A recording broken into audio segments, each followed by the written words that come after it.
নমস্কাৰ আপোনালোক সকলোকে স্বাগতম জনাইছোঁ মোৰ আজিৰ আন এটা ভিডিঅ'ৰ মাজলৈ। যোৱা 3টা দিন আমাৰ গাঁৱৰ নামঘৰত আছিল অখণ্ড ভাগৱত পাঠ আৰু আজি হৈছে বৰসভা আৰু বৰসভালৈ বুলি ওলালোঁ। চুৰিয়া তাৰ সমান্তৰালকৈ এয়া গামোচা আৰু এটা কুৰ্তা পিন্ধি লৈছোঁ আৰু খুব ভাল লাগিছে। এক আধ্যাত্মিক পৰিৱেশে বিৰাজ কৰি আছে। যোৱা 3টা দিন কেনেকৈনো পাৰ হৈ গ'ল গমেই নাপালোঁ আৰু আজি বৰসভা আৰু নিশালৈ আছে ভাওনাতকো আমাৰ গাঁৱৰ কণ কণ শিশুসকলে অভিনয় কৰিব কুৰু সন্ধ্যা নামৰ এখন শিশু নাট। আৰু মই পোনে পোনে এতিয়া নামঘৰলৈ যাম আৰু বৰসভাতনো কি হয় সকলোবোৰ দেখুৱাম। তেন্তে বলক আমি এতিয়া নামঘৰলৈ যাওঁ। মই আৰু মোৰ ভাইটি অৰ্থাৎ আমাৰ খুৰাৰ ল'ৰা আমি দুয়ো আহিছোঁ নামঘৰলৈ। আমাৰ ঘৰৰ পৰা প্ৰায় 200 মিটাৰমান দূৰতে আছে, সেইকাৰণে আমি খোজকাঢ়ি আহিছোঁ। আৰু আমাৰ ভাইটিয়ে দেখিছে 3 বস্ত্ৰ পিন্ধি আহিছে। ইয়াত কি আছে?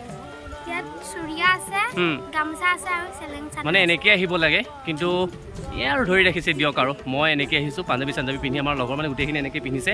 আৰু বলক আমি এতিয়া কথা পাতি গৈ থাকোঁ নামঘৰলৈ আৰু নামঘৰত গোটেইবোৰ দেখিবলৈ যত্ন কৰিম। বিশেষকৈ বৰসভাতটো প্ৰকৃতিতে কি হয় আৰু আপোনাৰ সেই নাম হ'ব অলপ পাছতে থিয় নাম হ'ব, নহয় জানো? থিয় নাম হ'ব আৰুনো কি হয় গতিকে চাই থাকক শেষলৈকে আৰু আপোনালোকে নিশ্চয় ভাল পাব। গৈ পেলাই পালোঁগৈ নামঘৰত আৰু নামঘৰৰ ভিতৰত যে চাওকচোন কিমান যে ভাল লাগিছে। সকলোৱে এনেদৰে নাম গাই আছে আৰু নামঘৰত এক আধ্যাত্মিক পৰিৱেশে বিৰাজ কৰিছে। এয়া হৈছে আমাৰ গাঁৱৰ আই মাতৃসকল। তেখেতে আকৌ এনেদৰে তামোল পাণ কটাত ব্যস্ত হৈ আছে।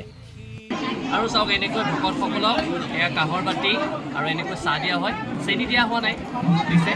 আৰু এনেকৈ ভকতসকলক আপ্যায়ন কৰা হয় চাহ আৰু তাৰপিছত জলপান মানে আজি হয়তো চিৰামুড়ি তেনেকৈ খোৱা হৈছে বা হয়তো কোমল চাউল, কালি পৰহি পায়স খোৱা হৈছিলে আৰু কি হয় সকলোবোৰ দেখুৱাম আৰু এনেকৈ খায়ো কেতিয়াবা খুব ভাল লাগে। এফালে চাহ আনফালে জলপান।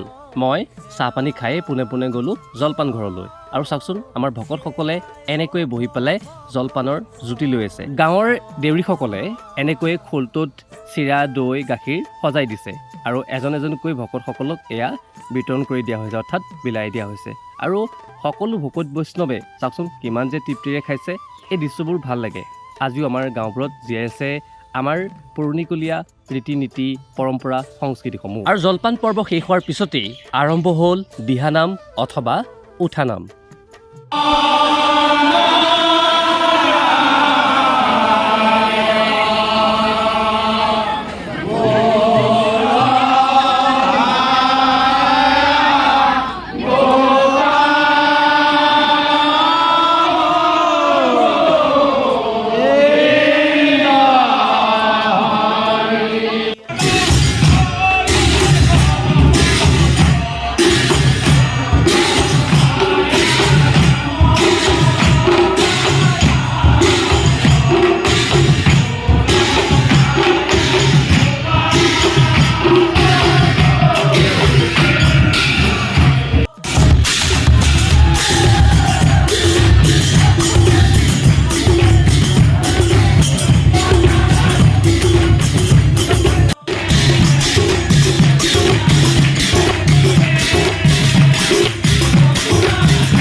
সকলো ভক্তিৰ ৰসত বিলীন হোৱাৰ পিছত শেষ হ'ল দিহানাম পৰ্ব আৰু তাৰ ঠিক পিছতে এয়া চাওকচোন কিমান যে ভাল লগা দৃশ্য নহয়নে বাৰু?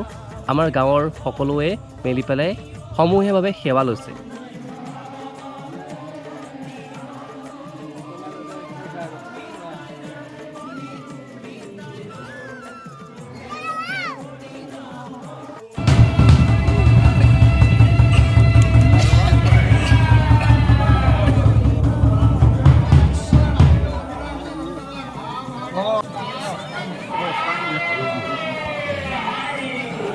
এনেদৰে গাঁৱৰ সকলোৱে মিলি ভগৱানৰ শ্ৰীচৰণত সেৱা ল'লে আৰু সেৱা লোৱা পৰ্ব শেষ হোৱাৰ পিছতেই আৰম্ভ হ'ল মাহ প্ৰসাদ বিতৰণ কাৰ্যসূচী।